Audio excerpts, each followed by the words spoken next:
نبی پاک علیہ الصلوۃ والسلام نے فرمایا الصدقۃ تسد 70 بابا من السوء، جو بندہ صدقہ خیرات کرتا ہے 70 گناہوں کے دروازے اللہ اس کے لیے بند فرما دیتا ہے۔ 70 دروازے بند ہو جاتے ہیں گناہوں کے اس بندے کے لیے جو صدقہ خیرات کرتا ہے۔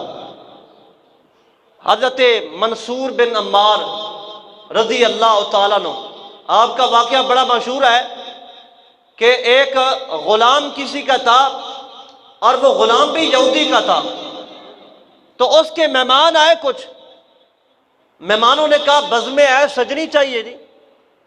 اس نے کہا کھانا بنائے، کہا کھانا ہم کھائے، کہا اور کیا کھانا ہے؟ فرمایا کوئی پھل اس طرح کی کوئی چیز کھانی ہے، کوئی انگور لے آؤ، کوئی جناب کیلے لے کر آؤ، کوئی اور پھل لے کر آؤ۔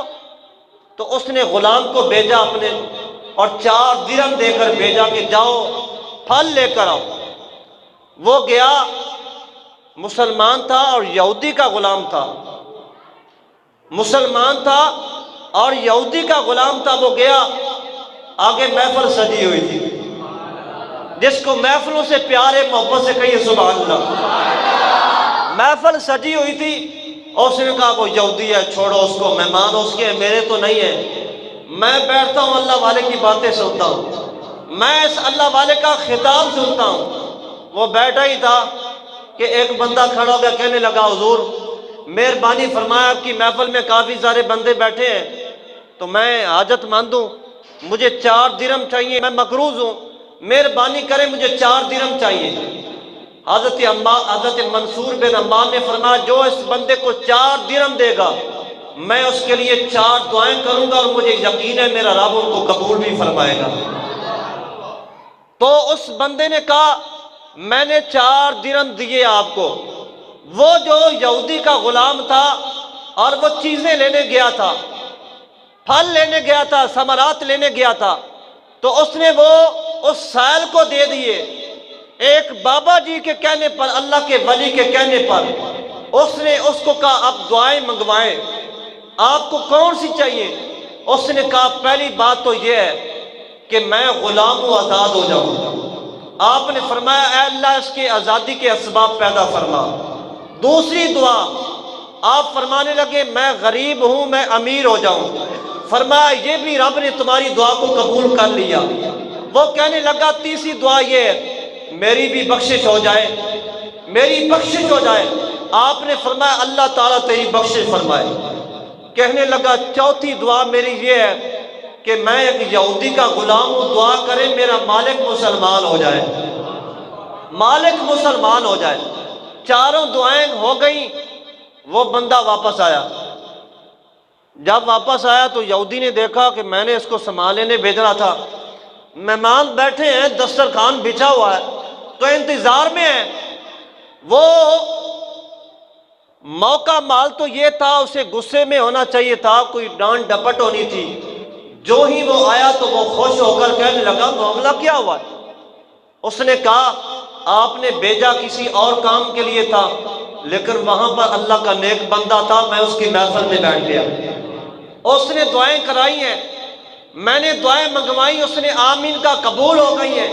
کہا کیا دعا منگوائی ہے؟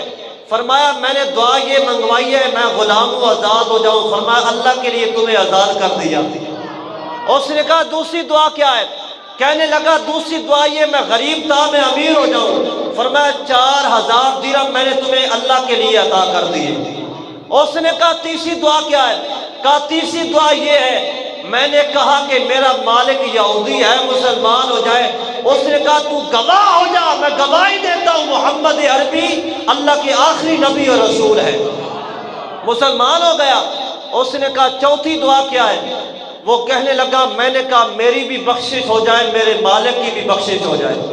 وہ کہنے لگا جو میرے بس میں تھا میں نے کر دیا ہے اور یہ میرے بس میں نہیں ہے، گناہ معاف میں نہیں کر سکتا، میرا رب بھی کر سکتا ہے۔ جب وہ رات کو سویا تو عاطف غیب سے آواز آئی قد غفرت لک للعبد وللواعظ وللحاضرین اجمعین، اے بندے جو تیرے بس میں تھا وہ تو نے کر دیا، جو ہماری شان میں ہے وہ ہم نے کر دیا، ہم نے تمہیں بھی معاف کیا، تیرے نوکر غلام کو بھی بخش دیا۔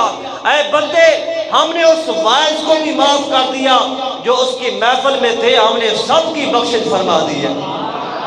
پتہ چلا صدقہ خیرات آدمی کرے تو اللہ رب العالمین رحمتوں کے دروازے کشادہ کر دیتا ہے اور گناہوں کے دروازے اس کے لیے بند ہو جاتے ہیں۔